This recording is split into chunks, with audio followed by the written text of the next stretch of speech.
So we thank God that he looks stable, and of course it is upon the doctors to continue concluding the investigations that they were doing. So that is what we can say as of now. We all watched what happened in the Senate, and some of you may have seen the interview that I conducted on Citizen Television, where I predicted that things were going to move very, very fast. The whole thing predetermined.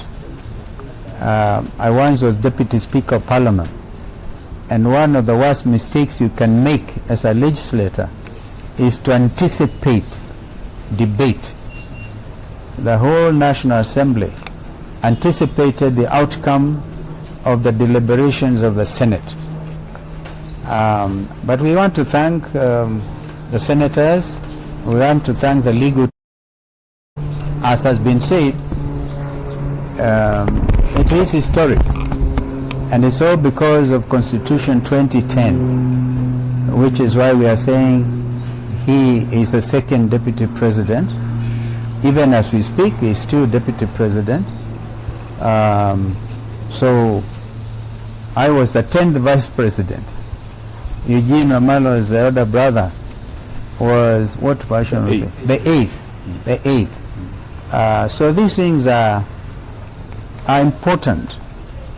It's part of our history. It's part of our heritage as a people. And we are in the process of consolidating our nationhood as a country within the community of nations. But what happened in the Senate last night was, as historic as it was, it had serious flaws. And clearly, I think Kenyans should expect a protracted legal arguments, because we didn't even discuss this with the Honorable Gachagua, but we are aware that his teams have already moved to court. It's expected. And as senior counsel, I can tell you that you cannot, the law of natural justice demands that no person, man or woman, shall be condemned unheard.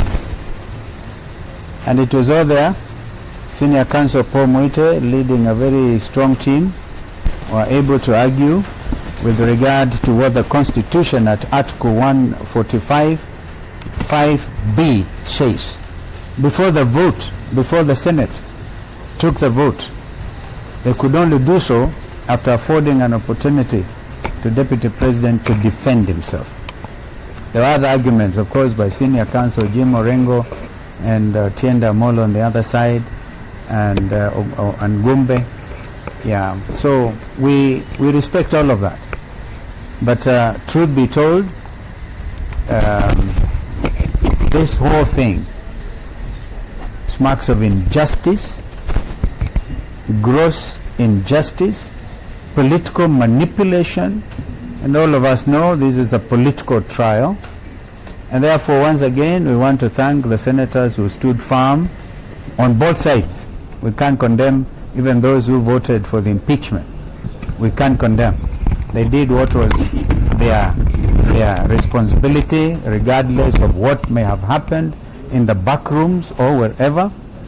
And then the country continues to learn a lot from this impeachment process. So once again, we wish Mheshimiwa Rigathi Gachagua very quick recovery, and we thank God that he has spared his life. He's the giver of life, and by his stripes, we believe that Gachagua will be healed. Kama kuna kitu mwenzangu angeongeza, anaweza kuongeza, and one senator maybe, and one who are on the kwa Kiswahili ndio nikusema, basi nikusema kwamba tumemwona pata fursa ya kumwona Mheshimiwa Rigathi Gachagua naibu wa rais wa awamu ya pili chini ya katiba 2010, na tunashukuru Mungu kwamba anaendelea vyema kulingana na ripoti ambayo tumepatiwa na madaktari, lakini bado ako na udhaifu, na kwa hivyo atunge hata kumzungumzia hata zaidi. Tunamtakia kila laheri, lakini huku tukizidi kumtakia uponyaji wa haraka, hatuna budi ila pia kuangazia yaliyofanyika jana kwa seneti. Tuwapongeza wale maseneta ambao walichukua msimamo wa kikatiba, lakini kama wanasheria, mimi mwenyewe najiunga wazi na yale ambayo Mheshimiwa Senior Counsel Paul Mwite aliyazungumzia juu ya ukiukaji wa sheria kikatiba na mambo yao, na hayo maneno ni wazi yataangaziwa kindani sana kwa mahakama.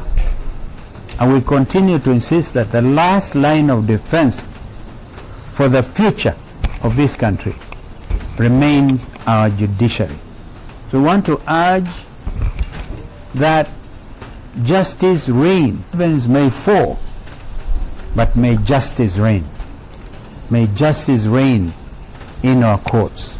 May there be men and women able to avoid a situation of state capture. As we have said, this country's economy is under state capture.